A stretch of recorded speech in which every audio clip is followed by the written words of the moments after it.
After posting what are apparently official renders of the entire Pixel 10 series just the other day, Android Headlines is back again, this time with what they are claiming are accurate dimensions and weights for the entire Pixel 10 series. As we now live in a world where foldable phones can be as thick as standard slab phone flagships, as light or even lighter than those phones as well, a lot of us have been waiting with bated breath to find out what would happen with the Pixel 10 Pro Fold. Of course, the 9 Pro Fold is quite hefty at 257 grams. Would that device be getting lighter? Let's find out. But first, we're going to talk about the slab phones. They're going to make you wait just a little bit. So the Pixel 10 and 10 Pro are both going to be staying very, very similar to last year's models. They are 8.6 millimeters thick. Last year, they were 8.5. This is absolutely negligible. But that slight increase in thickness, I think, points to a strategy that Google is beginning to sort of undertake with these devices. Because not only is it ever so slightly thicker, it is also a little bit heavier. 204 grams for the Pixel 10 and 207 grams for the Pixel 10 Pro. Last year, both of these devices were just a shade under 200 grams. So why are they getting a little bit thicker and a little bit heavier? Well, because apparently the batteries are also getting larger. In prior reporting, we've seen the 10 is 4970 milliamp hours, almost a 5000 milliamp hour battery with a 6.3-inch screen. And the Tensor G5, this thing should be a battery champ. The 10 Pro is a 4870 milliamp hour battery. Again, should have very good battery life. For the Pro XL, we are looking at 8.5 millimeters, so it is actually staying the same thickness, but it is likewise increasing in weight to 232 grams. Why?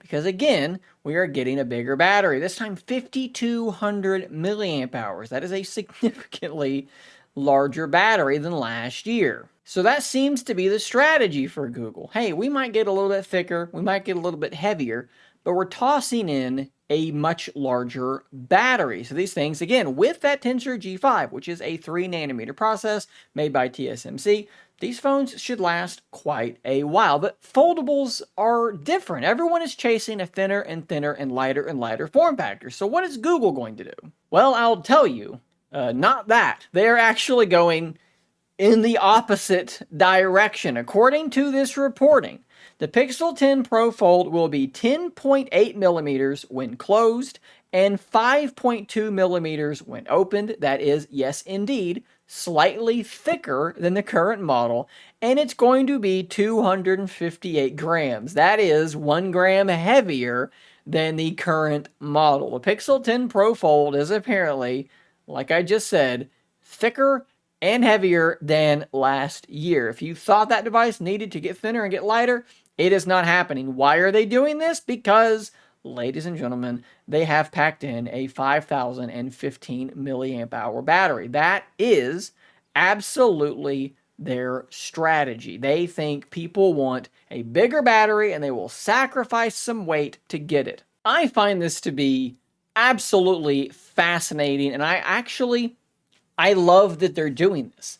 And I don't necessarily love that they're doing this because it's what I wanted. I actually wanted the device to get lighter. I feel like 260-ish grams is just too heavy. Coming from using the Oppo Find N5 and now the Galaxy Z Fold 7, when I pick up that Pixel 9 Pro Fold, I had my wife do this. I set them both down and I said, pick up one, pick up the other. What do you think? And she was like, oh my Lord, why is this thing so heavy? It's a heavy phone. Once you get used to a not heavy phone, it's just hard to use something like that. So I did want them to get lighter. But the reason I'm actually happy that they're doing this is because I have gotten so many comments from people saying, I don't care about thinness. I don't care about the weight as much. I care about having a big battery. And Google is doing exactly that. So for all of you who've been dropping those comments, Google is making that phone for you. So now what I'm so curious to see is the reaction to this phone. How many of you in the comments are going to go, yes, that is what I wanted. Stop chasing this insane thickness and this insane weight thing. I don't care. I just want a bigger battery. Will this be received with celebration from many people in my comment section? I am fascinated to find that out. Now, of course, if you missed it, we also did talk about those official renders. Apparently, Google is not going to be giving us